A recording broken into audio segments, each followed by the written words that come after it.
bumababa ang index of refraction niya. Medyo nalalapit sa index of refraction ng water, which is 1.33. So what will happen? The lower the index of refraction, the lower the refractive power.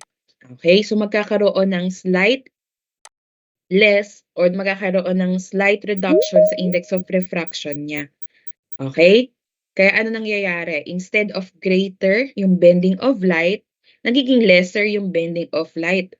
Kaya nagkakaroon ng changes sa refraction. Kaya nagkakaroon ng blurring of vision ang pasyente. Okay? Because of the index of refraction. Clear ba sa inyo ito? Sige nga, paki-react if you can follow. Sige, Wirlo. Okay. So, nakaka-follow si Wirlo. Okay. Sige. So, next. Okay. So, dito, makikita natin, no, naka-list down dito yung iba't ibang yung mga structures of the eye and lens. Okay? So, if you will be asked, okay, between polycarbonate and CR39, so sa dalawang ito, between polycarbonate and CR39, between the two, alin dito ang merong greater bending power or ability? Is it polycarbonate or CR39? Pakilagay nga sa chat box ang sagot nyo. Between polycarbonate and CR39, alin sa dalawang ito ang merong greater bending ability or dioptric power? Is it polycarb or CR39? Greater.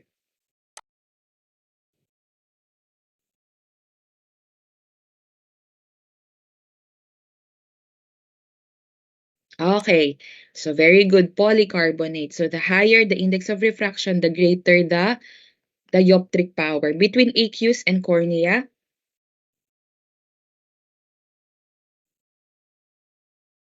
cornea.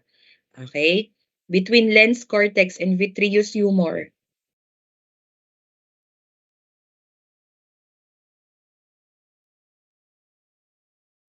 cortex. Okay, so between diamond and CR39, alin naman ang merong lesser ability to bend light? Lesser ability to bend light. It's CR39. Okay, the lower the index of refraction, the lesser the bending of light. Okay? Between crown glass and CR39, alin dito ang may lesser dioptric power? Lesser dioptric. It's CR39. Number 6, between Trivex and polycarb, alin ang merong lesser ability to bend light? Lesser ability to bend light. Trivex. Okay. Between lens core and lens cortex, alin dito ang merong greater ability to bend light? Greater ability to bend light. It's the core. Okay? Kaya don't forget the lesson that we have mentioned before about the gradient index of refraction. The green. Okay? Kung saan ang ating crystalline lens, okay, para siyang onion. Okay? Na may iba't ibang layers siya. And from the outermost layer to the innermost layer, increasing ang index of refraction ng crystalline lens. Okay? So that the light that enters the crystalline lens will be fine-tuned. Okay? So, nagkakaroon ng fine-tuning ng refraction. Okay. So, we're done with the index of refraction. The other one is the radius of curvature.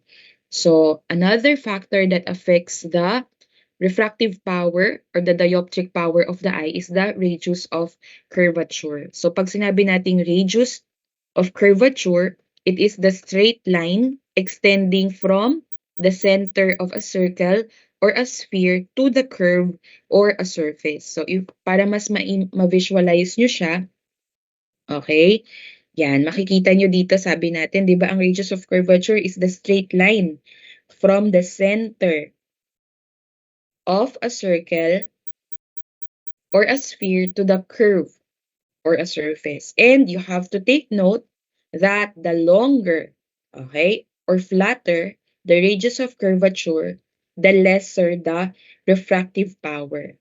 On the other hand, dito sa mas maliit na to, sabi dito, the shorter the radius of curvature or the steeper the radius of curvature, the greater the refractive power. Okay?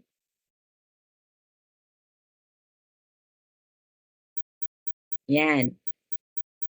So this one is very important, no? So applicable ang a concept of radius of curvature, 'di ba, when you are performing corneal topography or keratometry. Since the cornea is a curved surface, so yung curvature niya determines the eye's refractive power. And when we use the keratometers, we are actually measuring the radius of curvature of the anterior cornea, typically in millimeters. Okay, and then we convert it to diopters para malaman natin yung dioptric power ng cornea ng isang pasyente. At alam natin, the steeper or the smaller the radius, the more the corneal power. And the flatter the cornea, okay, or the longer the radius, the lesser the power. Okay, and it's also important, okay, nadidiscuss yan sa contact lens nyo, kasi yung base curve ng contact lens that should be selected should be based on the corneal curvature of the patient. And our goal is to be able to match the lens to the shape of the cornea for proper alignment and also the comfort and oxygen flow, proper oxygen flow sa pasyente natin. Okay, kasi yung, for example, merong steep na cornea ang pasyente, kailangan niya ng smaller base curve radius na contact lens para mag-match siya. Kasi alam natin kapag poor yung fit, let's say too tight or too loose, definitely yung comfort ng pasyente at yung oxygen flow will be affected. Okay, sige. So sample natin dito. So number 1, between 7.7 and 10.1. Alin dito ang merong greater dioptric power? Greater dioptric power. 7.7 or 10.1?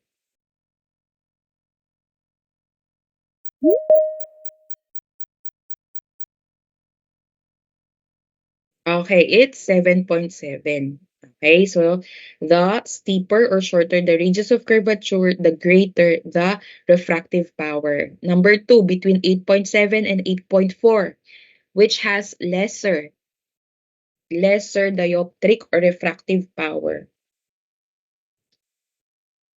It's 8.7. So the longer or flatter the radius of curvature, the lesser the refractive power. Between 6.2 and 7.8, alin dito ang merong greater refractive power? Greater refractive power. Okay, it's 6.2. Okay? 6.2. All right. So we're done discussing the index of refraction. Another one is the radius of curvature. Now we will discuss the axial length. Okay. So this is another factor that affects the refractive, not really the refractive power, but the refractive status of the eye. So alam natin that the axial length is the distance between the cornea or the front surface of the eye and the retina or the back surface of the eye. And this one is very useful. Okay, alam natin ang axial length, lalong-lalo na ngayon. Okay, aside from the diagnosis and classification of refractive errors, kasi alam natin that axial length is a major determinant of refractive status. So kapag short ang axial length, okay, it will lead to hyperopia or farsightedness. Okay, kapag long naman ang axial length, okay, nagkakaroon ng myopia or nearsightedness ang pasyente. So ang axial length, this one is very helpful for us in explaining the cause of the refractive error of the patient, whether it's due to the cornea, the crystalline lens, or the eye length. Kasi sabi nga natin, nagkakaroon ng error of refraction kung merong mismatch sa axial length and dioptric power, either of the cornea or the crystalline lens. Okay? So, doon natin na i-explain sa pasyente. Okay? And ang axial length is also helpful or very necessary in myopia management, lalo na ngayon. Kasi it's very important that we monitor the axial length, okay, over time. Kasi very important siya in controlling the myopia progression of the child or the patient. Okay, kasi alam natin if there is rapid axial elongation, merong development ng rapid myopia progression. Okay? At ito rin yung treatment goal natin. For example, ang pasyente ay nag-undergo ng orthokeratology o yung mga atropine drops o gumagamit ng mga specialized myopia control lenses. Okay? So, ang axial length of the eye is an important factor that affects the refractive status of the eye. Okay? So, ito yung na-mention na natin kanina. Okay?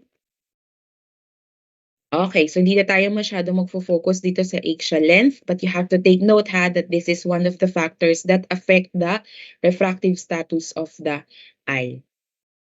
Okay, the other one would be the lens position. Okay? Or the axial placement. So pag sinabi nating lens position or axial placement, this is the lens distance, the crystalline lens distance from the cornea. Okay? And it affects the effective power. Again, we are discussing the different factors affecting the refractive power or the status of the eye. And one of which is the lens, the crystalline lens position in reference to the cornea. That affects the effective power. Okay? So, kapag ang crystalline lens is placed more anteriorly, okay, nagkakaroon ng increased effective power. However, if there is posterior displacement of the crystalline lens, let's say nasuntok yung pasyente, okay? So, ang nangyari ay na-position siya, nagkaroon ng posterior displacement yung crystalline lens, as in trauma, nagkakaroon ng reduced effective power. Nakuha niyo ba? Sige nga pa-thumbs up nga kung kayo nasa computer niyo pa at kayo nakaka-follow ng ating discussion.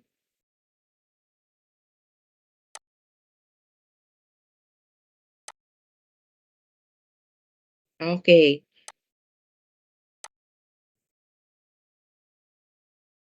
So bakit importante itong lens position or axial placement as a factor, no, that affects the refractive power, status, or the effective power of the eye? Okay? Kasi alam natin, di ba, na ang sabi nga natin kanina, pag sinabi nating lens or axial placement, ito yung position ng crystalline lens in comparison to the cornea along the optical axis. And it plays a critical role in the effective power of the eye. Okay? So, ano yung mga clinical implications nito? Okay, sabi natin kanina, kapag ang crystalline lens is positioned closer to the cornea. Okay? Ibig sabihin, nagkaroon ng anterior lens position. Okay? That happens, no? Kung halimbawa, merong lens subluxation or anterior lens dislocation. So, ang lens, ang crystalline lens, acts as if it's stronger. Okay? So, kapag, sabi nga natin, kapag ka ang bending ability is stronger, there is more convergence of light. So, ano ang resulta nito? It may result in myopic shift. Okay? Myopic shift. Okay? Kung saan ang image is focused in front of the retina. Okay? So, nangyayari yon if there is lens subluxation or dislocation of the crystalline lens. Ano pa, kung naman merong posterior displacement, okay, ibig sabihin yung crystalline lens is positioned further, nalayo siya from the cornea, na nangyayari nga kung merong trauma or nangyayari rin yan, okay, during IOL, nangyayari rin yan during IOL replacement, okay? Kung saan, ang IOL ay napalayo from the cornea, okay? So anong nangyayari? Ang effect niyan, the crystalline lens acts as if it is weaker. So nagkakaroon ng hyperopic shift, okay? Kung saan ang image is being focused behind the retina.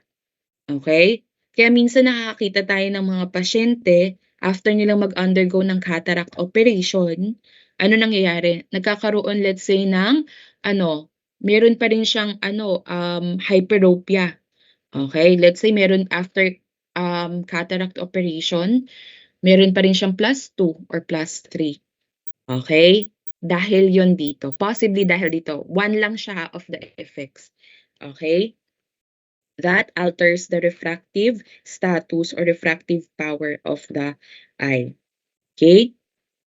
So the axial position of the crystalline lens or an intraocular lens, ito yung na-mention natin kanina, okay, that refers to how far it sits from the cornea along the optical axis, plays a critical role in the effective power of the eye.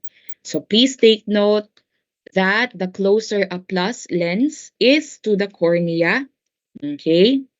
Let's say nagkaroon ng anterior positioning of the crystalline lens, the stronger its effective power. The farther or the more na posteriorly nagkakaroon ng positioning, the weaker its effective power. So when calculating IOL power, the ophthalmologist must estimate, okay? Must estimate where the lens will sit after the implantation. Kasi kung magkaroon ng small miscalculation, okay, in the effective lens power, it will lead to post-op refractive overcorrection or undercorrection. Ito yung nasasabi natin kanina.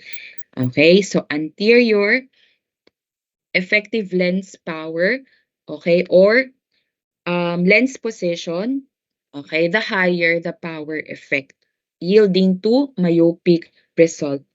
Okay? Kung meron namang posterior lens placement, okay, the lower the power effect, yielding to hyperopia. Okay? All right, so we're done with the different factors that affect the refractive status or refractive power of the eye. So we'll now move to the schematic eye. Okay? Sige, for a while.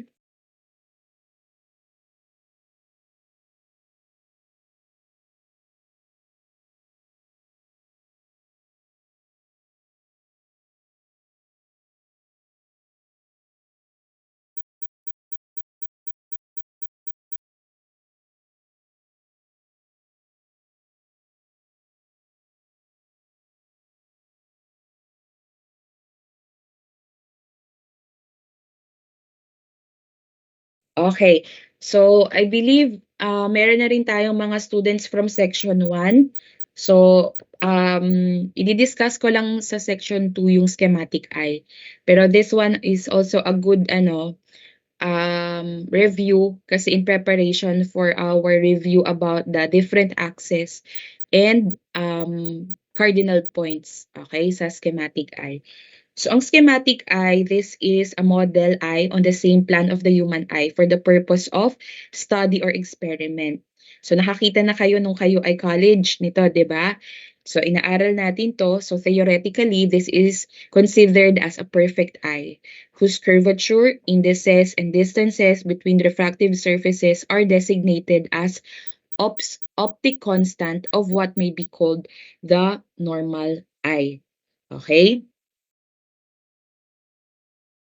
So ang schematic eye, is a mathematical or physical model that represents the basic optical features of the real eye. Okay? So, ito ay nagre-range from yung mga simplified version to more complicated versions. Okay? So, syempre alam natin na habang nagpo-progress, habang nag-a-advance dati, okay? Nag-a-advance ito. So, syempre from simplified version na isa lang yung refracting surface na ipakita, okay, to more complicated schematic eye na nalalapit na sa totoong human eye. Okay, ito ay yung version ni Goldstrand. Okay? So, naging very useful siya sa mga fields like optometry, okay, sa mga ophthalmology, okay, kasi nagamit siya sa pag-advance um, ng mga fields related to visual system. Okay? So, ang schematic ay ano yung mga features niya. So, kasama dito yung basic optical structure of the eye, their dimensions, and other ocular parameters. Actually, ngayon, gamit din tong schematic eye. Hindi na ganito yung itsura niya. Okay? Pero, ano to, incorporated na to sa mga machines. 'Di ba? Sa mga high-tech ngayon na mga machines, hindi na ganyan yung itsura niya. Pero yung mga diagrams, that is considered also as schematic eye, kung saan nagse-serve siya as basis, okay, or reference, okay, sa mga surgeries na ginagawa ngayon. Okay, kasi inaalam niya kung yung distance between the cornea, yung mga measurements na ganyan, to the image that is being formed, and etc. Okay, so ano-ano yung mga basic optical structures na sinasabi natin and optical features? One of which, okay, are the refracting surfaces. So these are the interfaces where light bends or refracts as it passes into or through the eye. Okay, so itong mga surfaces na ito, alam natin, kasama dito ang cornea, kasama ang anterior and posterior surfaces of the cornea, which is considered as the main refractive surface of the eye. Okay, approximately 2/3 of which, okay, ay yung total power na nanggagaling sa cornea. And also, kasama dito yung aqueous humor, the crystalline lens, kasama ang anterior and posterior surfaces ng crystalline lens, the vitreous humor, and the retina. Ano pa? Yung mga optical features na kasama. Okay, yung mga refractive indices. Okay, na naipakita natin sa inyo na nung mga previous discussions natin. Okay, kasi alam natin that the refractive index is a very important factor that affects the dioptric power, how the light bends as it passes through the different transparent media of the eye. Also, kasama dito yung focal length and power. Okay? At ang sabi nga natin, the total optical power of the eye is approximately 60 diopters. And 43 diopters comes from the cornea. And the remaining 17 diopters ay nanggaling sa crystalline lens. At kasama rin sa optical features ng ating schematic eye ay yung mga cardinal points. Okay? For us to be able to understand the image formation and ray tracing, schematic eyes include the following. We have the focal points, the primary focal point and the secondary focal point. We also have the principal planes. We also have the first and the second nodal point. So ito madidiscuss to mamaya. Okay? And also, kasama sa optical feature ng ating schematic eye ay yung pupil. Okay? So alam natin that the iris muscles or the pupil control how much light enters the eye, and it affects the depth of field, aberrations, and retinal illumination. Okay?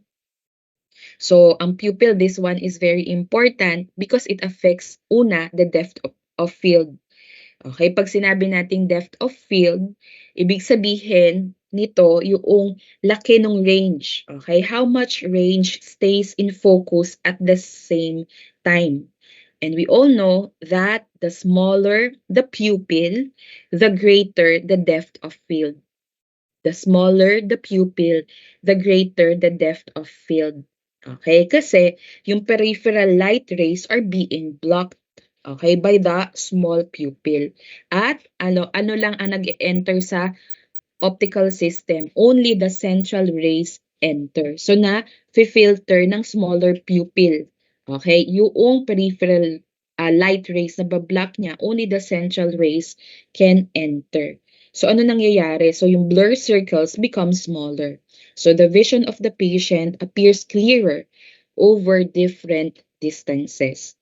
Okay? However, for larger pupils, ano nangyayari? There is shallow depth of field. The larger the pupil, the shallower the depth of field. Bakit? Kasi pag mas malaki yung pupil diameter, more rays enter.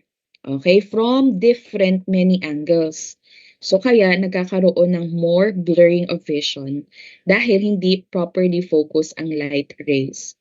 Also, the size of the pupil, okay, can cause aberrations. Okay? So the larger the pupil, the larger or the greater the aberration.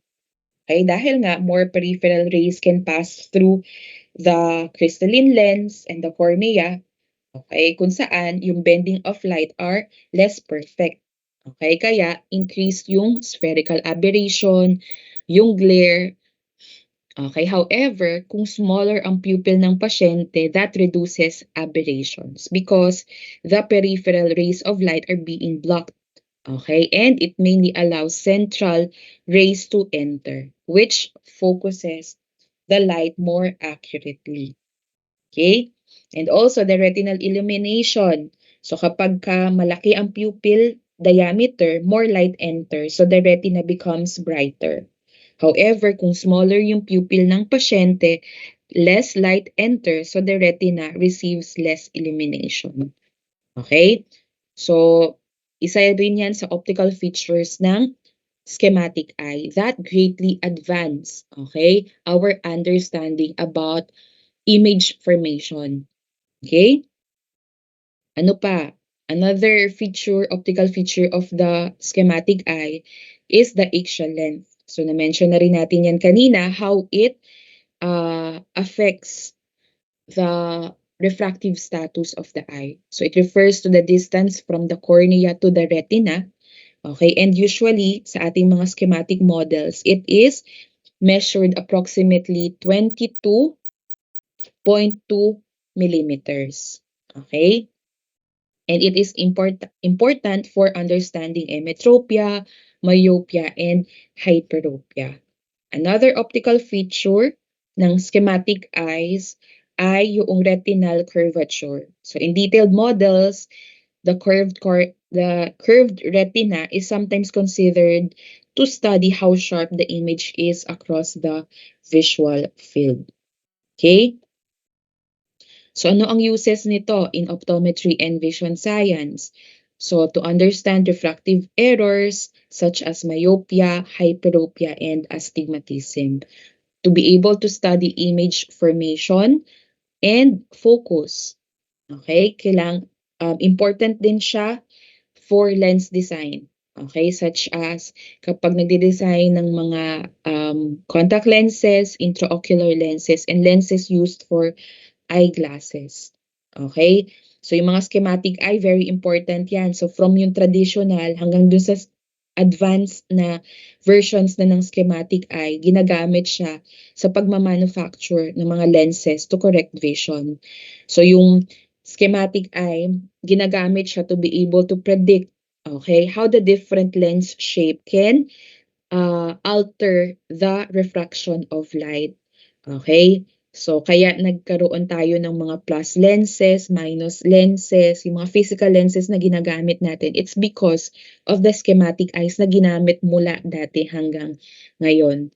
Okay? At ginagamit din siya, okay, ng mga ophthalmologists or surgeons to be able to simulate the effect of the multifocal lens o yung mga intraocular lenses na gagamitin nila in cataract surgery para makalculate nila yung exact lens power needed.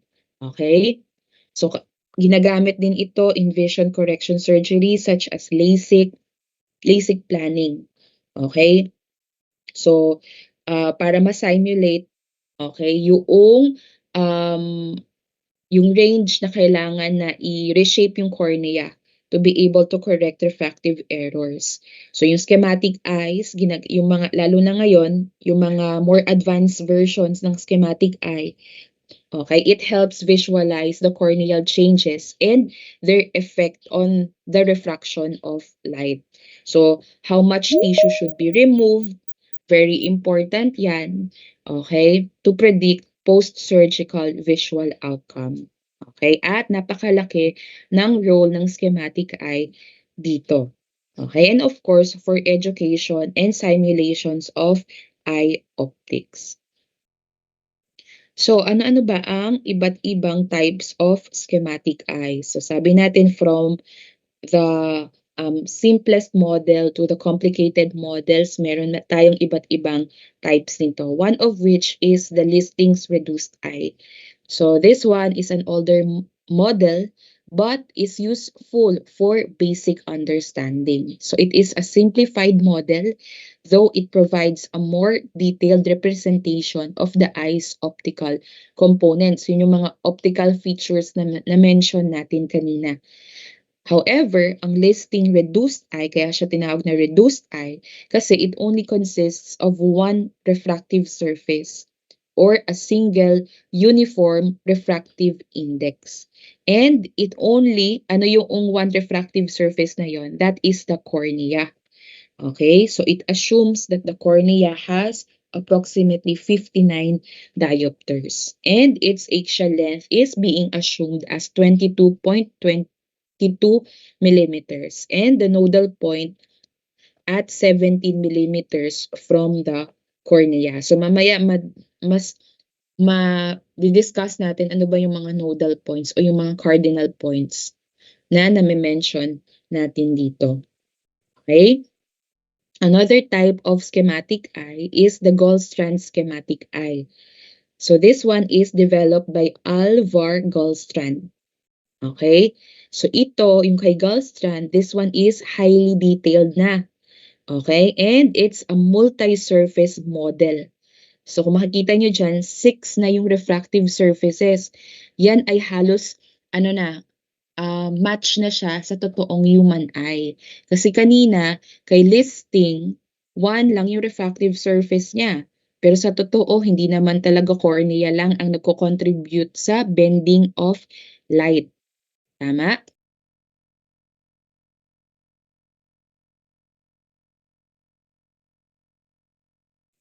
Okay, however, kay Goldstrand, okay, he presented 6 refractive surfaces already.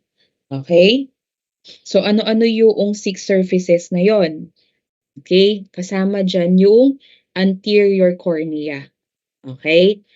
Kasama rin dyan ang posterior cornea. Okay? Kasama ang anterior lens capsule, the posterior lens capsule, the lens cortex, and the lens nucleus. So those, alam natin na yung 6 surfaces na yun are very important in the refraction of light. Okay? So yung anterior cornea, very important yan kasi from air to cornea kung saan there is a huge or significant bending of light, okay, which is presented by Goldstrand. And then, na-discover din yung refraction na nangyayari sa posterior cornea. Oo, from cornea to aqueous humor. Okay, at siya rin halos ang nakadiscover ng green o yung gradient index o refractive index. Okay, na sinasabi natin na nagkakaroon ng fine-tuning of refraction as light enters from the outermost layer of the crystalline lens to the innermost layer. Okay? So, ano ang sabi dyan? Yung kay Goldstrand, this is a more detailed and multi-surface model. So most accurate, and it includes 6 refractive surfaces. So it was Goldstrand who developed the most authoritative model of the eye. Okay? So the essential parameters that Goldstrand needed are the curvatures of the surfaces of the cornea and the crystalline lens, their positions, and indices of refraction of the ocular media. Okay, papakita natin mamaya yung table nito.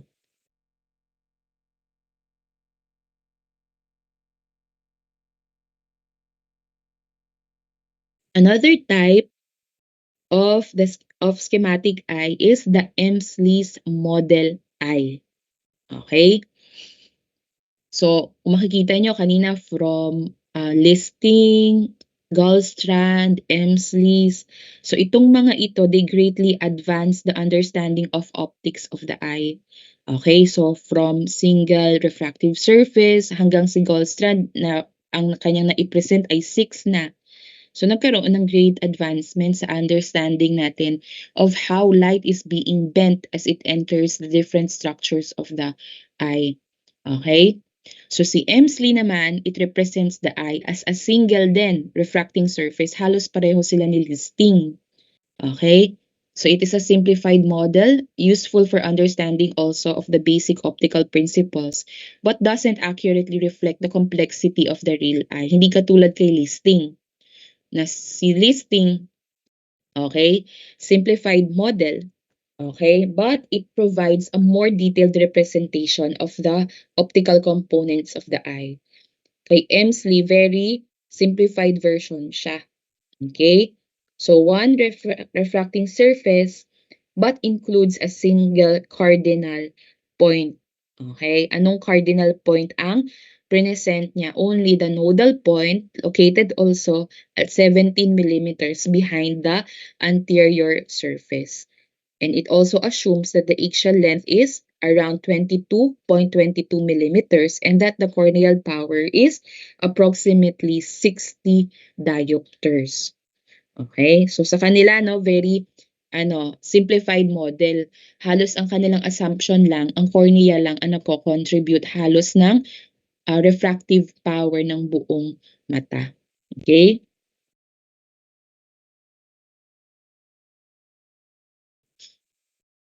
So ito, reduced eye. Okay, ito ay general term lang, pero alam natin we have listings reduced eye also. So ito ay simplified with just one refractive surface and it is used for quick calculations. So again, ang number of surface presented ay only one refractive surface.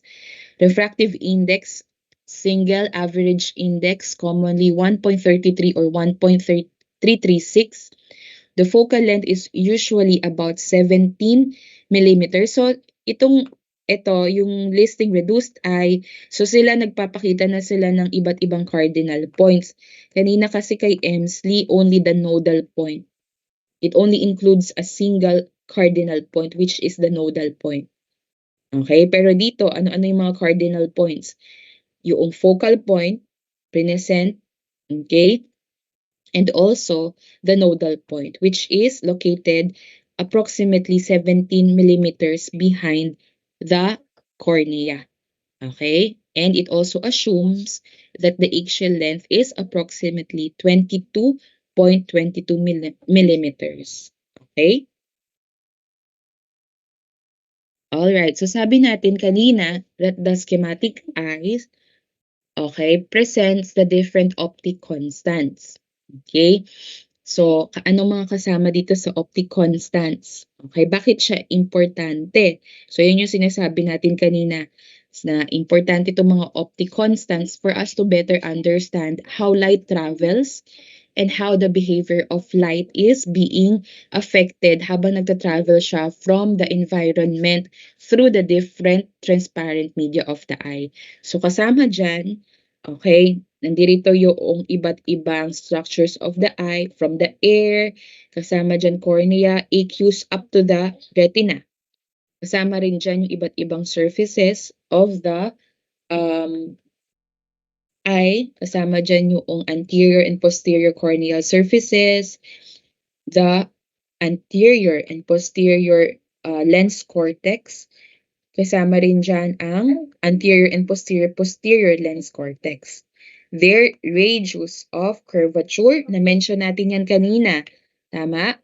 how it affects the refractive power or the dioptric power. Sige nga, so para lang hindi kayo makatulog dyan, so tignan nyo nga ang cornea.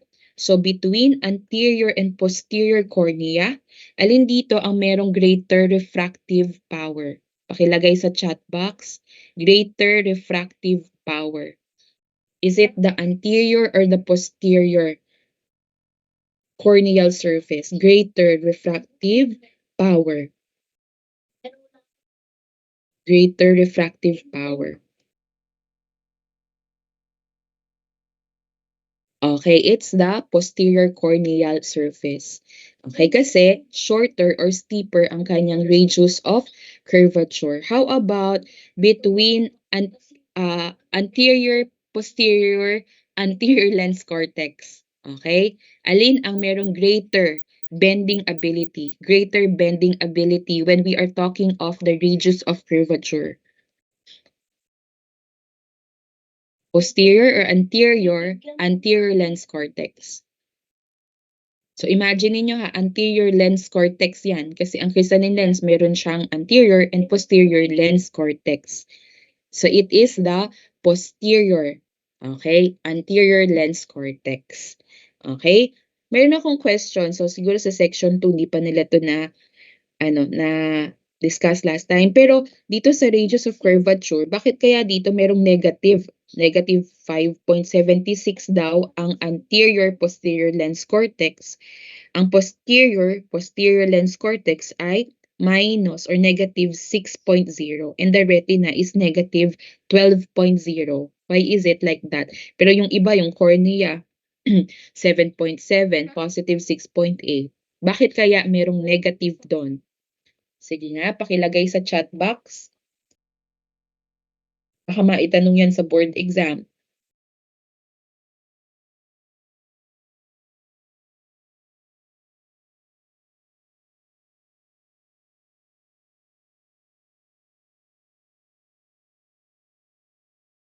Okay, so they are curved posteriorly. Yung iba, bakit kaya?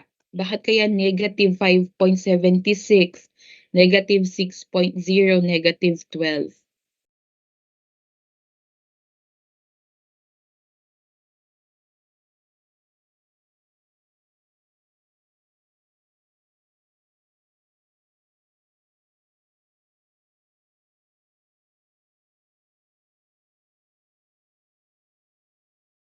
Okay, so how about ang section 1? Bakit nga merong negative 5.76, negative din daw ang posterior lens cortex at ang retina? Bakit?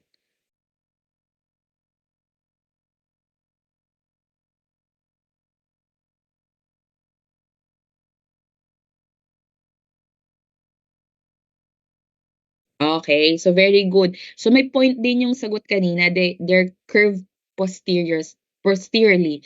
So possibly ang ibig sabihin niyan ay concave kasi, tama? Yung mga posterior surfaces na yon. So kung tingnan nyo yung eye structure, yung diagram ng mata, yung mga cornea, pa-convex siya. Okay, kaya positive. Okay? Yung anterior lens cortex, pa-convex din siya. Kaya positive sila. However, yung posterior lens cortex, pa-concave. Tama? Okay. And then, ang retina, yan, siya yung posterior most part. So, pa-concave din siya. Kaya, minus 12. Okay? Ayan, nakalagay din dyan ang thickness ng iba't ibang mga structures of the eye. So the cornea has 0.50 millimeters approximately. Ang AQ is 3.10. Okay? O, kaya kung makikita nyo, di ba, ang vitreous, okay, ang pinaka-thick when it comes, siya yung pinakamalaki, di ba, sa eye structure natin, approximately 16.80 millimeters thick. Okay? Nakalagay din dyan ang refractive indices. Okay? So, from air, which is 1.0. So, again, if you will be asked when talking about the refractive index, so between cornea and lens core, between the two, which has a greater bending ability. Palagay sa chat box, greater bending ability. When talking of refractive index, is it cornea or lens score?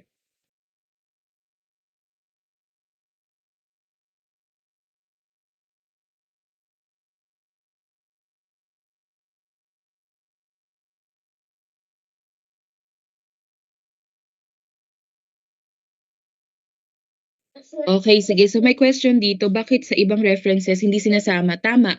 Kasi hindi naman na siya talaga nagko-contribute sa bending of light. Okay, however, ito, optic constant lang siya. Okay, so 'di ba sabi nga natin ang optic constant ay important details or measurements, okay, na provided by the schematic eye as to the radius of curvature, okay. Pero hindi naman siya talaga nagko-contribute sa bending of light kasi actually, nangyayari ang image formation na sa retina. Okay, Charles? Pero dito, ang provided lang niya ay yon as to the radius of curvature, okay, the position of it in comparison to yung layo niya sa cornea. Pero tama yon na sa mga references, hindi sinasama ang retina. Cornea lang up to vitreous. Kasi after that, nandun na ang image formation that happens in the retina. Okay? So, very good question yun. Okay? So, kasi di ba sa refracting surfaces talaga hanggang vitreous lang siya.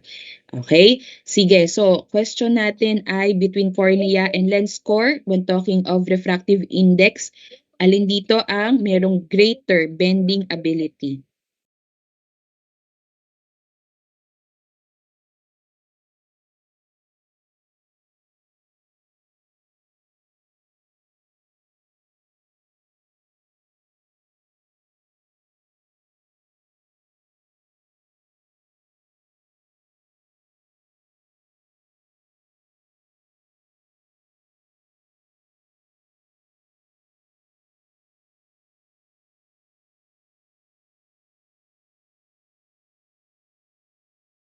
Okay, so between cornea and lens score, pag pinag-uusapan ang refractive index, it's the lens score. Ang lens score ang merong greater bending ability. Okay? At makikita rin natin dito yung position nila, okay, from the cornea, which is the outermost layer, to the innermost layer, which is the retina. Kaya yan din yung, yung reference na ginagamit natin in measuring the axial length. Okay? Approximately, it's 22 to 24 millimeters. Okay? Okay, so ito yung na-mention natin last time that the crystalline lens is often compared with the layers of an onion. Okay, na meron siyang laminar structure kung saan pinapakita dito na from the outermost layer to the innermost layer, nagkakaroon ng increasing lens density. Okay? Or index of refraction. Mula sa outermost, which is the capsule, papunta sa cortex up to the nucleus or the lens core. Okay? Okay. Sige. So, done na tayo dito sa optic constants. Alright. Sige. O, wag na 'to. Alam niyo naman na 'to. So, mamaya na lang natin yan i-try i-discuss. Okay. So dito makikita niyo dito, we've been talking about the schematic eye. At sabi natin na ang schematic eye is a very good reference in understanding the optics or how light behaves, how light either nag-speed up siya, nag-slow down siya. That affects the bending of light habang siya nagpa-pass through sa iba't ibang transparent media ng mata. At naiintindihan natin yan because of the important optic constants, cardinal points, and axes. Ito yung i-discuss natin ngayong umaga. Okay? So itong diagram na ito, this shows the different reference axes. So ano yung mga axes na sinasabi natin? Makikita nyo dito, we have the optical axis. Ito yung broken line sa gitna. We have the fixation axis, the visual axis, the line of sight, the pupillary axis. Okay? Itong mga axis na to and different points na ito, okay? Such as, ano yung mga points na sinasabi natin? The cardinal points. So, ano yung mga cardinal points? Meron tayong principal points, nodal points, okay? So, mamaya makikita nyo dito, meron tayong, yan, the principal points, the nodal points. So, mamaya i-discuss natin. Okay? So, itong mga ito, ginagamit natin siya sa optics. Okay? So, iisa-isahin natin mamaya. So, itong mga axis na to, pag pinag-combine, for example, pinag-combine yung dalawa, they form angles. Okay? Such as the angle alpha, angle lambda, angle gamma. Okay? So, i-discuss natin yan. Okay? Okay. So, we've been mentioning cardinal points. So, ano-ano ba itong mga cardinal points na sinasabi natin? Okay? So, ang una ay ang focal points. Okay? So, we have the primary and we have the secondary focal point. Okay?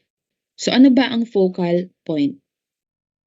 Okay, so ang focal point is the point where light rays that are parallel to the optical axis either converge or diverge. Okay? So, nagko-converge siya in cases of plus or converging structures of the eye. Yun yung kanina natin pinakita yung mga plus. At nagda-diverge in case of diverging lens systems or in a case of minus lens. Okay?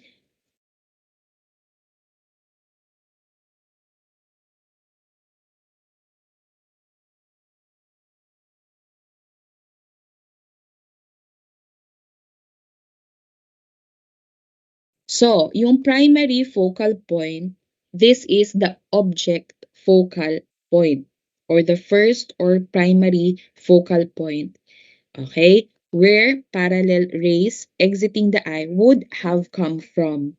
So, this is located on the object side of the optical system. Kaya siya tinawag na object focal point because it is located on the object side of the optical system.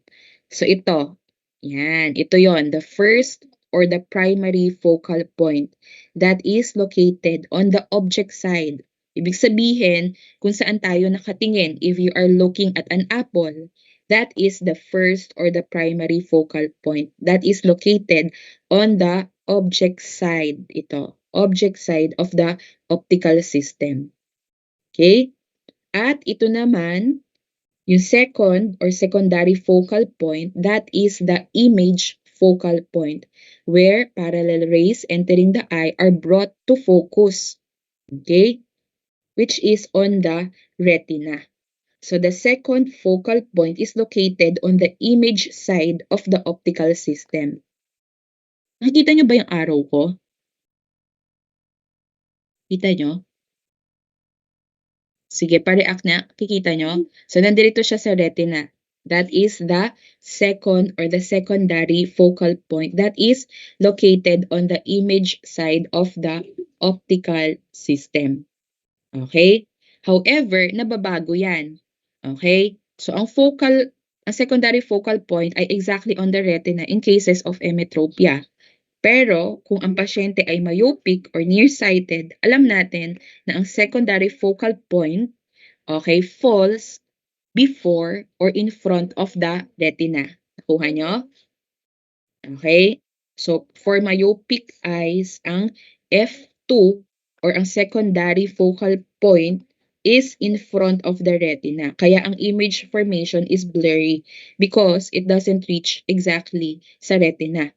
Okay? At for hyperopic patients naman, ang F2 o ang secondary focal point lies behind the retina. Okay? Especially when the eye is having a relaxed accommodation. Okay? Ayan. So, in reduced eye, it is approximately 17 millimeters from the principal plane. Okay? Yan yung kanina nating mga schematic eyes na name-mention. Okay?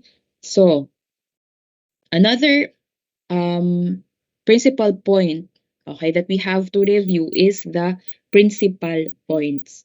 Okay, so ang principal points, these are imaginary points or planes inside the optical system where object and image distances are measured from. Okay?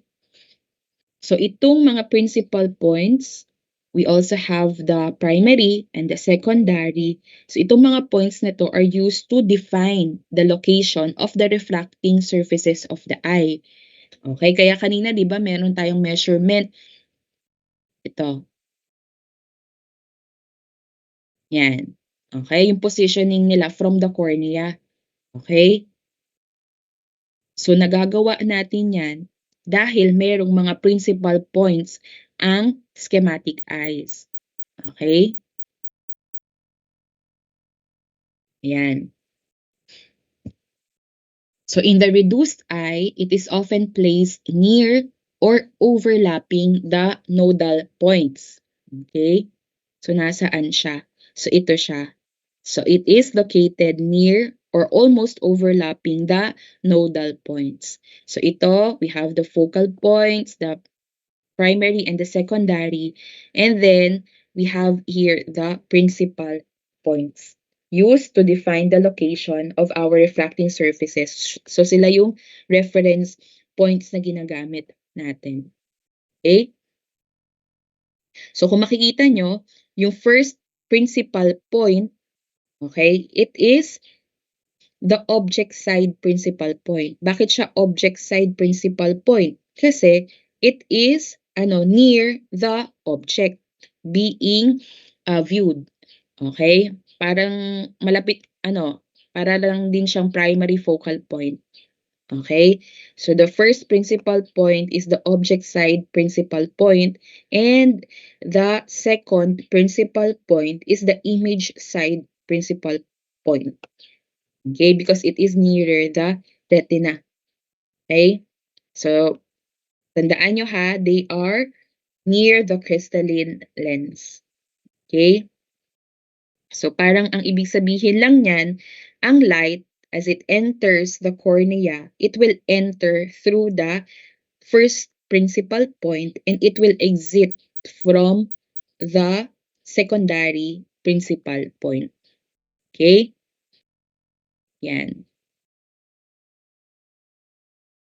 Another cardinal point that we have to remember are the nodal points. So again, una, focal point, sumunod, principal point. The third one would be the nodal points.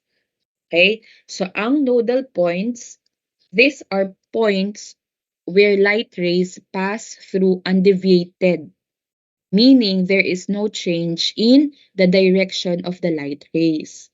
Okay?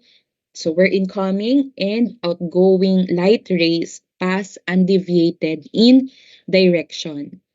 And in the simplified model, okay, the secondary nodal points or point is typically 17 millimeters behind the cornea. Okay?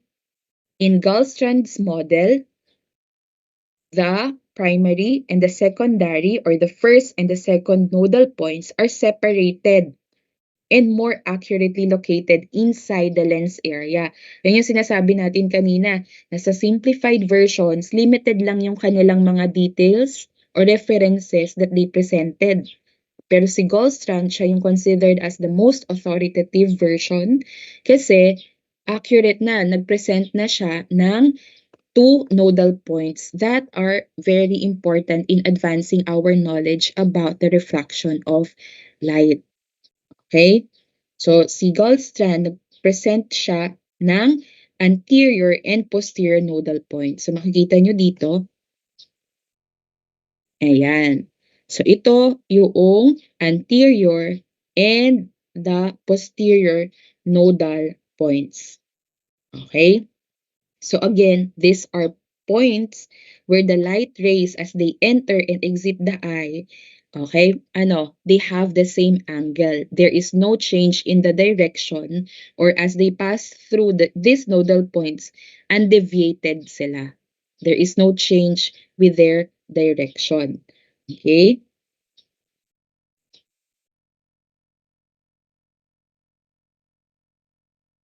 So, ang nodal point is a theoretical point through which light rays pass undeviated even though they may be refracted by the eye's optical elements. Kasi alam natin, kapag nag-pass through ang light, okay, nagkakaroon kahit ng slight changes sa refraction or bending. Pero sa nodal point, it is considered that there is no deviation that has happened. Walang angle na na-form. Okay, and we have two nodal points. Okay, so we have the anterior nodal point that is located slightly behind the lens. Okay, yan. So the anterior nodal point, ito yon. It is located slightly behind the crystalline lens. And we have the posterior nodal point, which is located closer to the retina. Okay?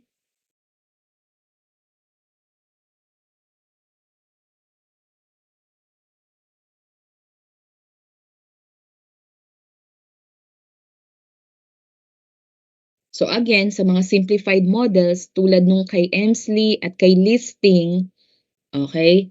So merong isang version doon na hindi included ang nodal points. Okay? Pero kay Gallstrand, si Gallstrand, he presented two nodal points already. Okay? Alright, so those are the three important cardinal points presented in the schematic eye. So again, we have the focal points, okay? The first and the secondary focal points. We also have the nodal points, okay? And the principal planes or the principal points, okay? So after discussing or reviewing the different cardinal points, we will now review the different axes of the eye. Okay, the first one would be the optical axis. So ano ba itong mga axis na ito? Okay? So itong mga axis na to, they are imaginary lines kung saan the eye rotates. Okay? So the first one would be the optical axis. So ano ang optical axis? So ang optical axis is associated with the schematic eye. So makikita natin yan dito. Ito yan. Yun yung broken line. Broken straight line. Okay? So it is the line passing through the center of the cornea, the crystalline lens, that meets the retina. Okay? So that is the optical axis. Okay? So it is considered as the center. Kita nyo dito sa schematic eye, the center of all the elements of the eyeball. Ito yung broken line na nakikita nyo. So it is considered as the geometric center line of the optical system. Okay? So very important siya sa pag-design ng lenses natin. Okay? Although you have to take note that this is purely geometric. Okay? Hindi natin yan makikita sa totoong mata. Okay? It's only an important reference used in schematic eyes. Okay? So again, the optical axis is the line passing through the center of the cornea, the crystalline lens that meets the retina. The next one would be the visual axis. So ano naman ang visual axis? Yan, makikita nyo dito ang visual axis. So ang visual axis is the line joining the fixation point. Pag sinabi nating fixation point, other term is the object of fixation or what you are looking at. So kanina sinabi natin, if you are looking at an apple, that is your object of fixation or your fixation point. So ang visual axis is the line joining the fixation point. Take note of this, the nodal point, okay, and the fovea. Okay? Again, the visual axis, ito yon, is the line joining the fixation point, the nodal point in the fovea. Okay? So it is the imaginary line that connects the object we are looking at, okay, up to the fovea. So ito, ang ibang tawag sa visual axis, please take note, is the foveal fixation axis. Foveal fixation axis because it joins the fixation point through the nodal point up to the fovea. Okay, so it is otherwise known as the foveal fixation axis. So, bakit makikita natin dito medyo nakataas, no? Tama? Hindi siya completely parallel to the optical axis. Ang optical axis is a straight line. Pero bakit siya slightly parang nakataas siya? Okay, because we all know that the fovea is located temporally or nasally. Sige nga, pakilagay nga sa chat box. Where is the fovea located? Is it located slightly temporally or nasally? The fovea. Palagay nga sa chat box.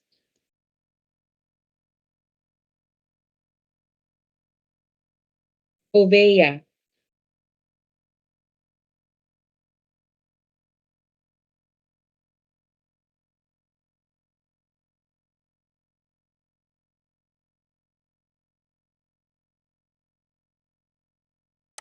Okay, yung iba. Where is the fovea located? Is it located nasally or temporally?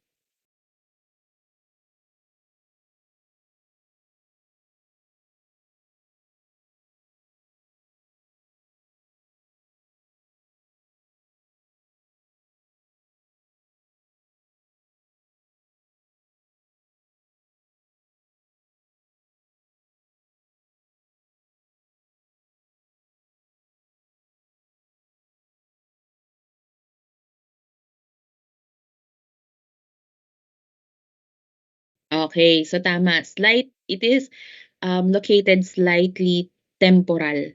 Okay, kaya nga 'di ba kapagka meron tayong measurement ng angle kappa, sinasabi natin it's a positive angle. Okay, mamaya makikita natin 'yan, ano yung nagfo-form ng angle kappa. Okay, so sinasabi natin opposite niyan, 'pag sinabi natin positive angle kappa, ibig sabihin yung um, light we perceive 'no, kapag tayo nag-shine ng light ay located naman nasally. Okay? So, 'yan. Kaya makikita natin dito, kasi ito, actually ang fovea is located slightly temporal, okay, at ano siya, slightly inferior, okay, sa optical axis. Pero makikita natin dito bakit parang nakataas yung foveal center. It's actually itong mga diagrams na 'to, ang ano niya is sideward kasi natin siya tinitignan at upward. So, kaya itong schematic eye na 'to, it's considered as the OD, the right eye. Okay, right eye siya. Kaya 'pag tiningnan niyo yung tenga nandun sa kabilang side, kaya yung fovea nandoon sa after the optical axis. Okay? So, kasi 2D lang siya, hindi naman siya 3D. Okay?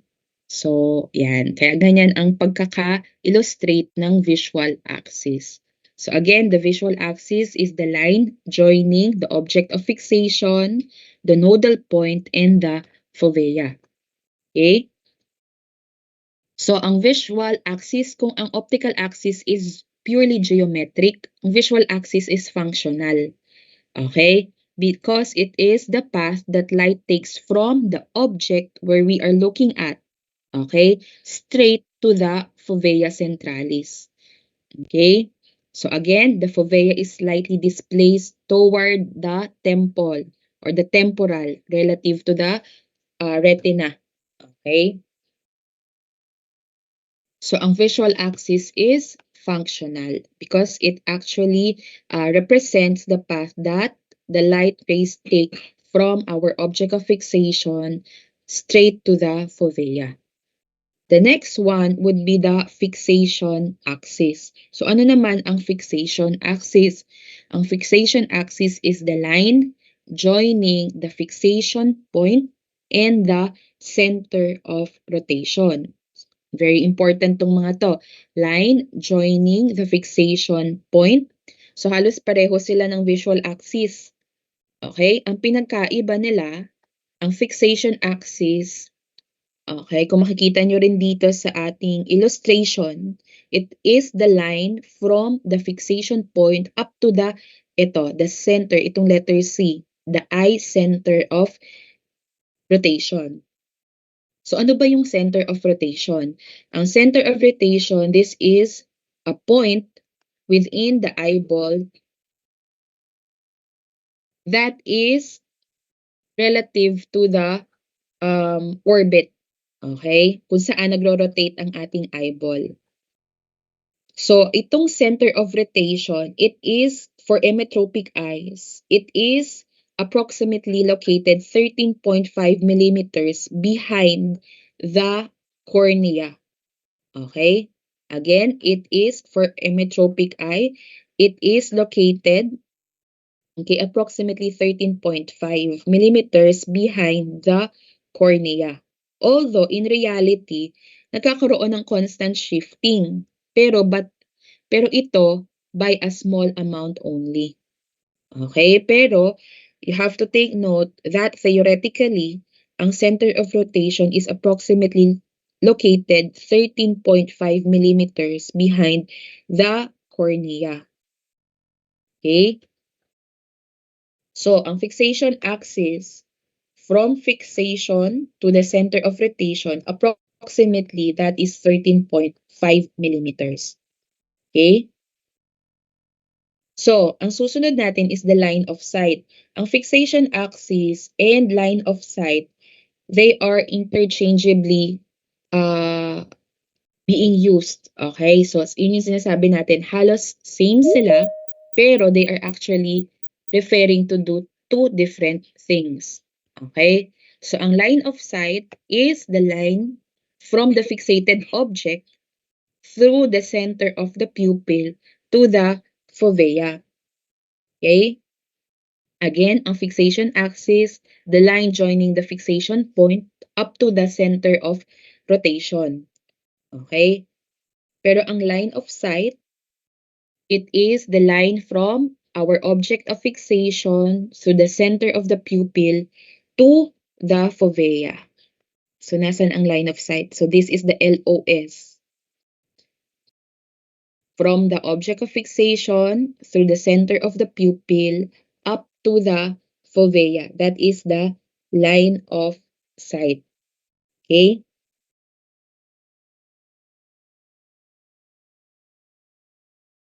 The next one would be the pupillary axis. So, ano ang pupillary axis? This is the line perpendicular to the cornea that intersects the center of the entrance of the pupil. So, ang pupillary axis, okay, it is the line, okay, almost 90 degrees, okay, na nag-intersect dun sa center ng ating entrance pupil. Okay? So, makikita natin ito yung gray line, the pupillary axis. It is the line that passed through the center of the cornea. So, ito, yung pupillary axis, ito yung halos sikat sa atin. Tama? Ito yung mga reference na ginagamit natin sa corneal topography, sa mga surgical alignment. Okay? Yung pupillary axis.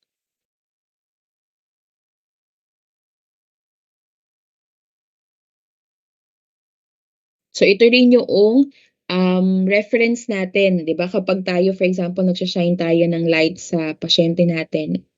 Okay? Tapos nakita natin yung reflection ng light. So, nakikita natin yung reflection ng light minsan nasa center. Okay? O kaya slightly nasal siya or slightly temporal. Okay? Ito yung axis na rin represent niya.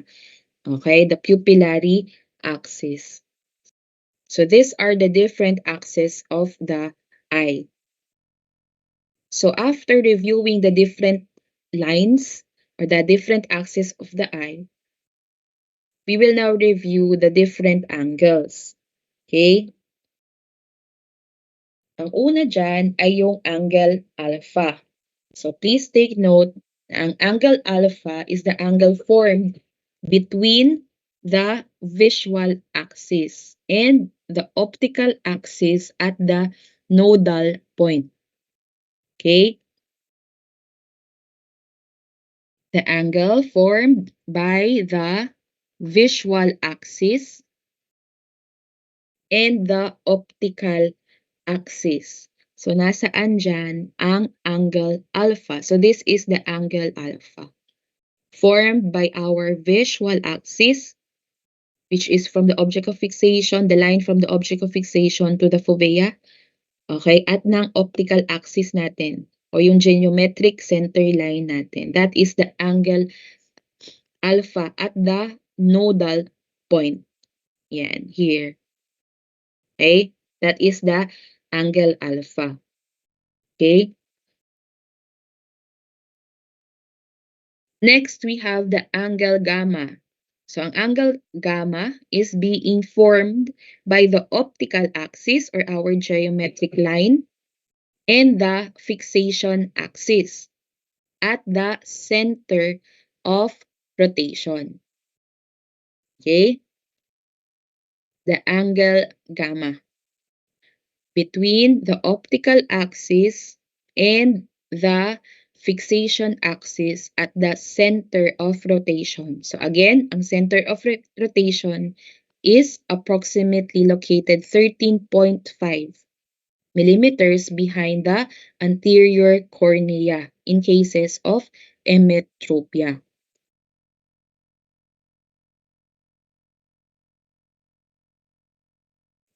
So ang angle lambda, okay, this is the angle naman formed between the pupillary axis and the line of sight. Okay? That is the angle lambda. At ito yung sikat na sikat sa atin, we have the angle kappa, which is the angle between the visual axis and the pupillary line. The angle between the visual axis and the pupillary line. So again, ang pupillary line, 'di ba? Yun yung sinasabi natin, that is the line 90 degrees to the cornea that intersects the center of the pupil. Okay? Kapag tayo ay nag-shine ng light sa pasyente, it's actually the um the reference na ginagamit natin is the pupillary axis. Okay?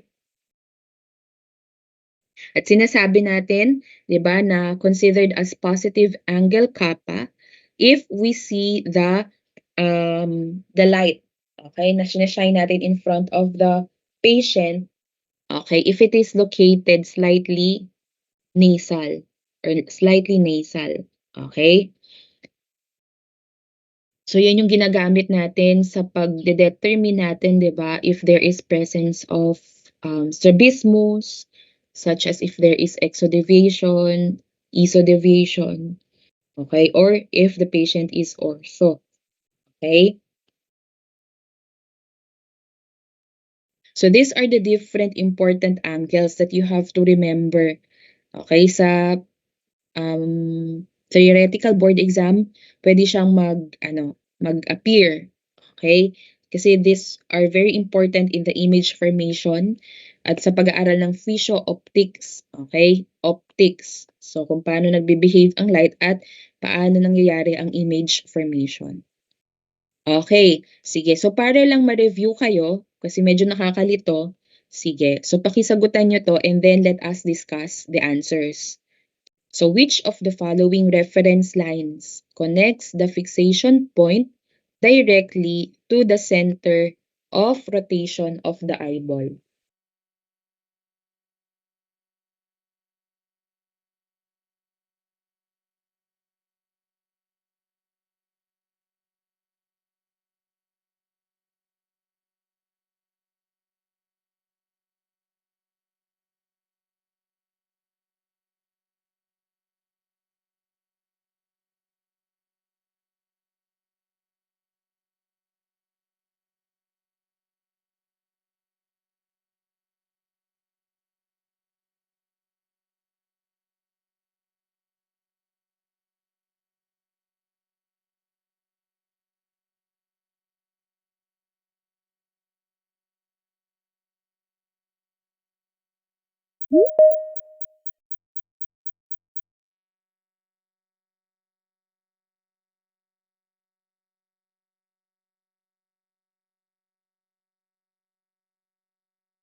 Okay, sige pakisagutan niyo muna ito tapos 2-minute break tayo. Okay, so water break, CR break muna. Then we'll discuss the answer.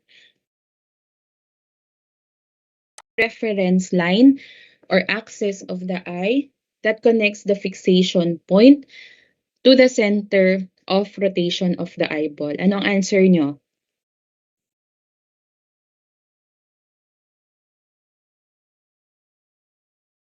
Letter C, fixation axis. Okay?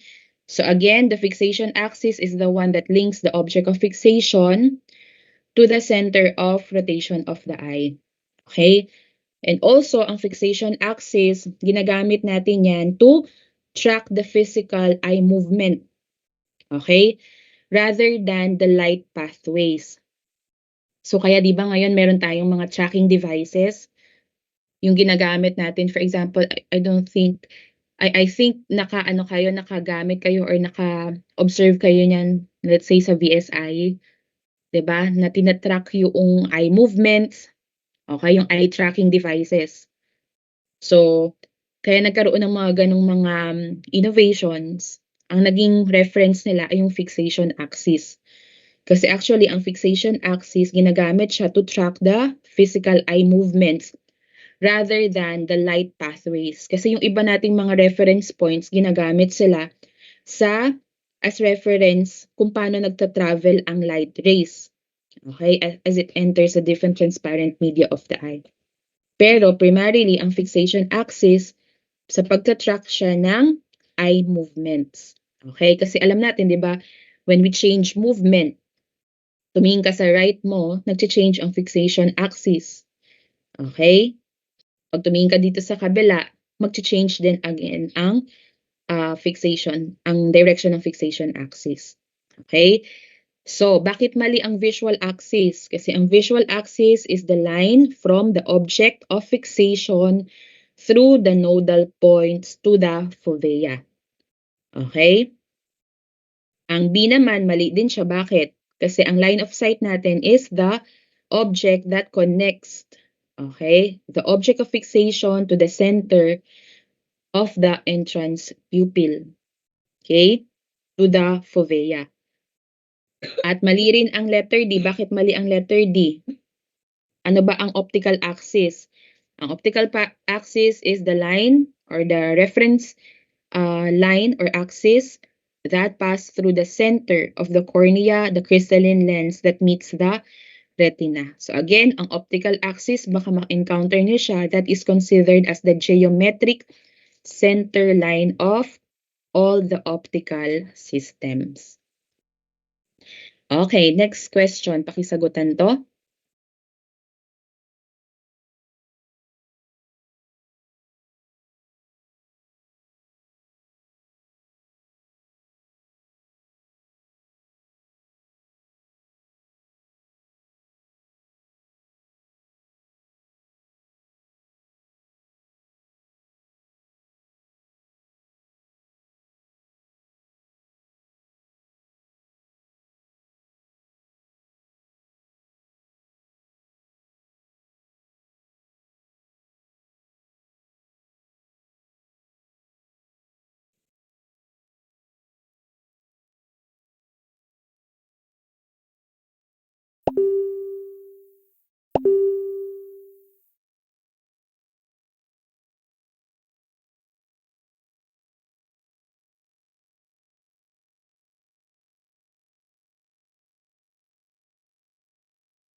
Okay. So, optical reference line defined as a straight line passing through the center of the entrance pupil and striking the front surface of the cornea perpendicularly. So this describes the correct answer is letter B, pupillary axis. Okay? So the pupillary axis must pass through the center of the pupil as it hits the cornea perpendicularly. Okay? So letter B, pupillary axis. Next, during a clinical examination, a patient fixes their gaze on a light source. The examiner notes the position of the corneal light reflex relative to the center of the entrance pupil. Which angle is being clinically evaluated?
Okay, so this one is easy, no? So the correct answer is letter C. Okay, so lalo na sa clinical practice, ang angle kappa is the angle formed between the pupillary axis, okay, which is represented by the center of the entrance pupil and the line of sight. Okay? So, ang A, mali ang A. Bakit mali ang angle alpha? Kasi ang angle alpha ay ang angle between the optical axis and the visual axis at the first nodal point. Okay? Na hindi natin na-measure in a living eye, directly in a living eye. 'Di ba? So, hindi natin yan na-measure.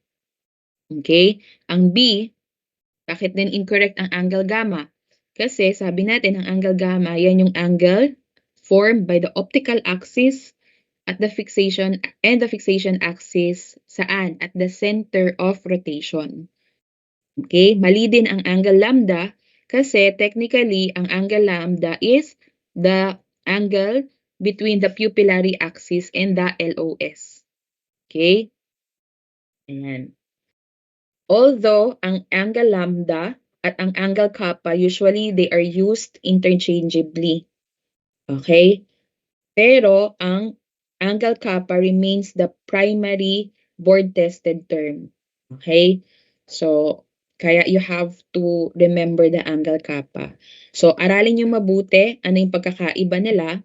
Okay? Kasi most of the time, halos pareho si lambda at si kappa. Okay? Yan. Pero alam natin, during clinical examination, ang, di ba meron tayong, ano yan, meron kayong test for that, okay? The angle kappa. How to observe and measure. Okay, next. Why is the human eye considered a slightly misaligned optical system?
Okay, yung ibang sagot ay letter C, yung iba letter B.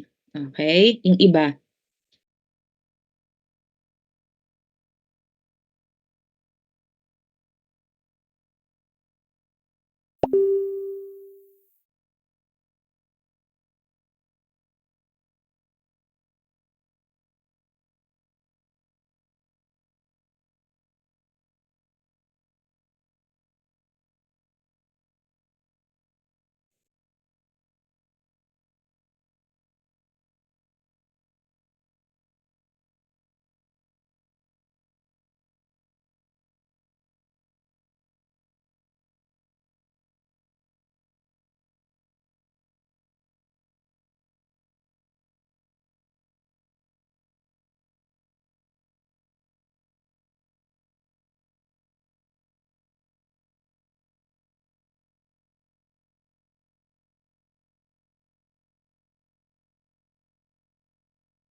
Okay, so the best answer would be letter B.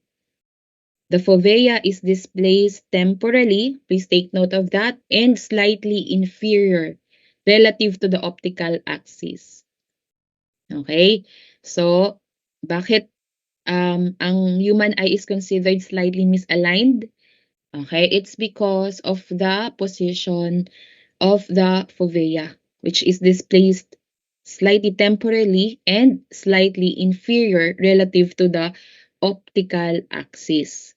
Bakit mali ang A and D? Okay, kasi alam natin that the lens is naturally tilted. Okay, at medyo decentered ang crystalline lens. Okay, which contributes doon sa misalignment rather than preventing the misalignment. Yung letter C, mali din siya kasi alam natin na ang visual axis and the line of sight, okay, letter C, hindi siya completely parallel to each other. Okay, kasi ang visual axis, 'di ba sabi natin, yun ay line that connects up to the fovea. Okay? So, ang best answer natin dyan would be the position of the fovea, which is slightly temporally and inferiorly relative to the optical axis. Next.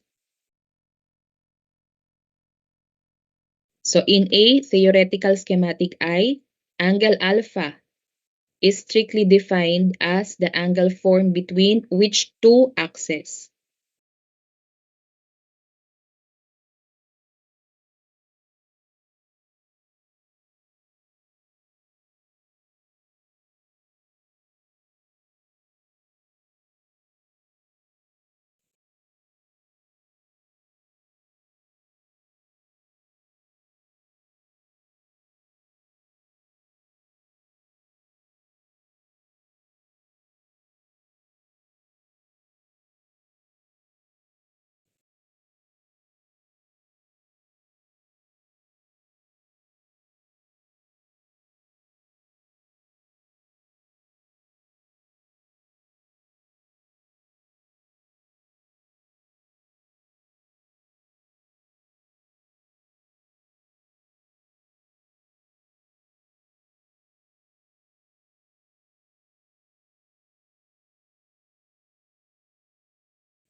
Okay.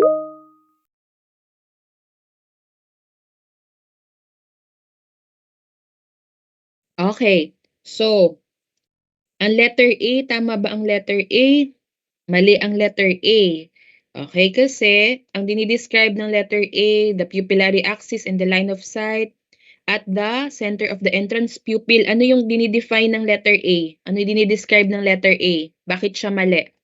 It describes the letter A. What does it describe? Letter A.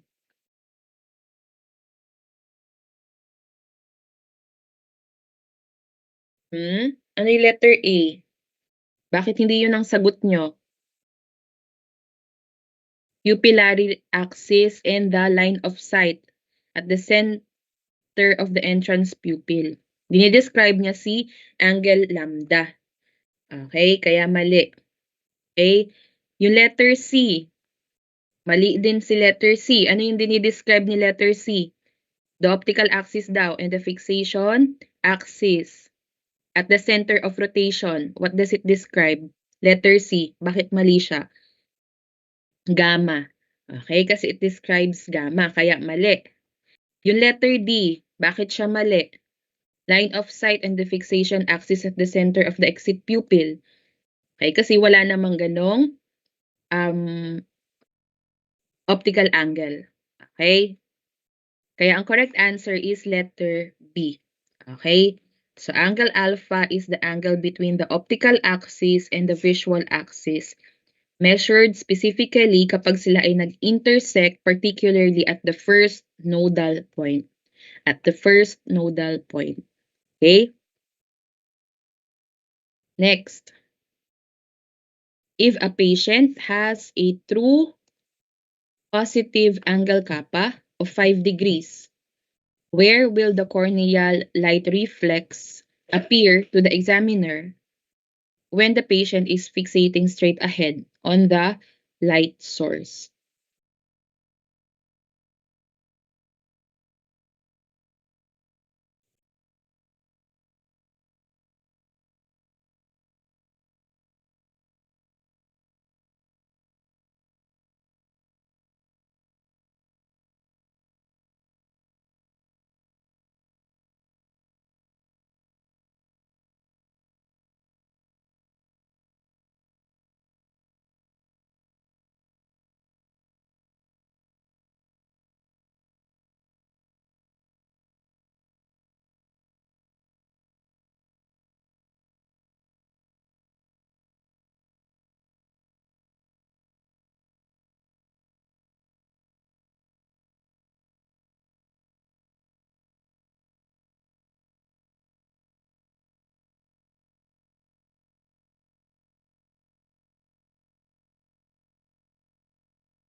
Okay, so what is the correct answer? So, yung letter A, tama ba? Yung letter A, mali ang letter A. Okay, kasi kapag merong temporal displacement, that indicates negative angle kappa. Okay? Letter B din, mali din, kasi usually ang vertical shifts ay minimal lang. Okay? Kasi halos 1 degree lang yung inferior displacement niya anatomically. Okay? At hindi naman niya dinidefine yung primary horizontal positive or negative scale of angle kappa. Mali din ang letter D kasi alam natin that a perfectly centered reflex indicates angle kappa of exactly 0. Ang tanong dyan ay true positive angle kappa of 5 degrees. Okay, the correct answer is letter, anong tama? Letter C. Displays nasally relative to the pupil center. Okay, kasi alam natin that yung normal positive angle kappa, ibig sabihin nun that the visual axis is tilted inward or slightly nasally. Okay, sa harap ng mata relative to the pupillary axis of the patient. Kasi ang visual line or visual axis ng pasyente is directly slightly inward to meet the light source para ma-compensate. So the reflection sa cornea, magshi-shift siya nasally relative to the center of the pupil. So the best answer or the correct answer would be letter B, displaced inferiorly relative to the pupil center. Next, ito yung last. When evaluating a healthy patient during a routine eye check, an optometrist notes that the visual axis sits slightly nasal to the pupillary axis. Which of the following statements correctly identifies the mathematical relationship in the name of the angle formed at the entrance pupil?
Okay, yung iba, anong sagot nyo?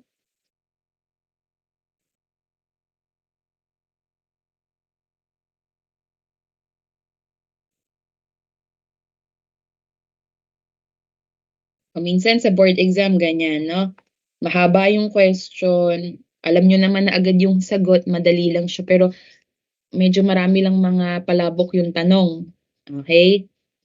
So, kaya you are being trained to, look for the important words or terms, okay? Para mapili niyo kung ano yung best answer.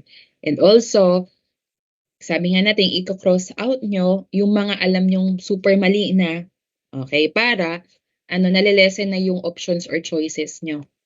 So that you'll be able to really arrive at the best correct answer.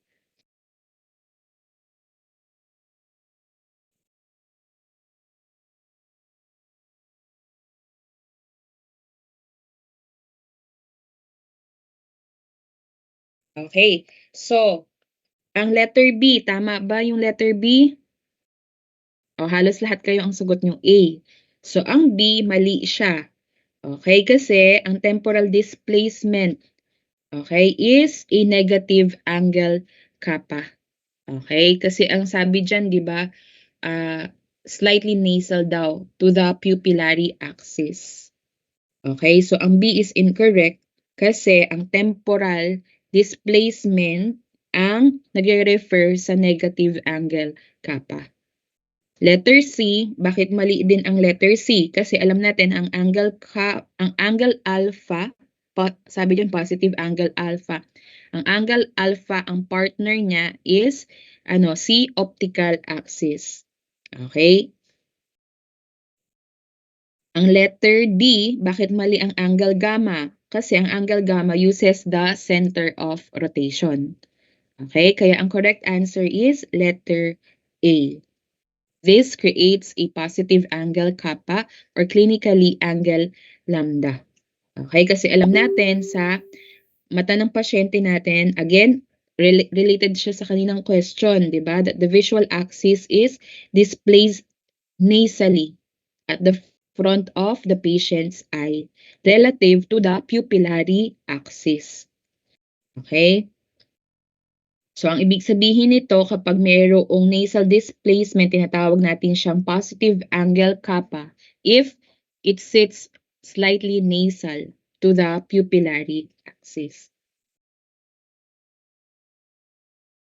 Okay, sige. So, bago tayo magpunta sa factors affecting the size of the retinal image, so let's just summarize our discussion earlier. So, we have reviewed the different cardinal points. So, please remember the focal points, the principal points, the nodal points. So, ito ay mga importanteng reference points when we are reviewing the schematic eye. So, yung focal points, meron tayong object focal point and we have the image focal point. Okay? So, again, ang object focal point, okay, ito yung parallel rays exiting the eye kung saan doon nanggagaling sa object focal point. Pag naman sinabi nating image focal point, this is where the image is brought to focus. So, sa emmetropic eye, this is exactly on the retina. Kapag naman myopic eye, ang image focal point ay before or in front of the retina. Kapag hyperopic eye, okay, ang image focal point lies behind the retina. We also have reviewed the principal plane or the principal points which is located near the crystalline lens. So again, yung first principal point that is located at the object side kung saan nag-enter ang light at ang second principal point nasa image side siya where the light exits. And also ang nodal points na mention natin kanina, this is where the incoming and the outgoing light rays pass undeviated. Okay, kung saan they act as if they are parallel with each other. And we have mentioned the anterior and the posterior nodal points. Okay, we have also reviewed the different axes of the eye. Ito ang medyo nakakalito. Okay, pero marami dito ang pwedeng lumabas na mga questions. So please remember the optical axis, the visual axis, fixation axis, the LOS, and the pupillary axis. So again, ang fixation axis is from the object of regard to the center of rotation. Line of sight, from object din. Kasi yung iba dyan magkakapareho. Okay? Pero please take note of their differences para kapag may question, alam nyo kung ano yung pinatutungkulan. Ang line of sight from object to center of the pupil to the fovea. Ang visual, ang importante doon na point, yung nodal point sa visual axis. Okay? So from the object of fixation to the nodal points to the fovea. Ang line of sight, saan siya nagpapass to the center of the pupil to the fovea. Okay?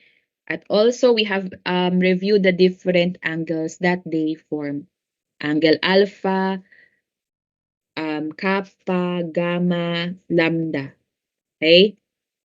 Sige. So, yan. Let's just have a 15-minute break. Okay, and then we will discuss the factors affecting the size of the retinal image. Okay? Sige, so stop ko muna yung pag-share. Medyo mahaba din kasi to. So let's just have a 15-minute break before we proceed.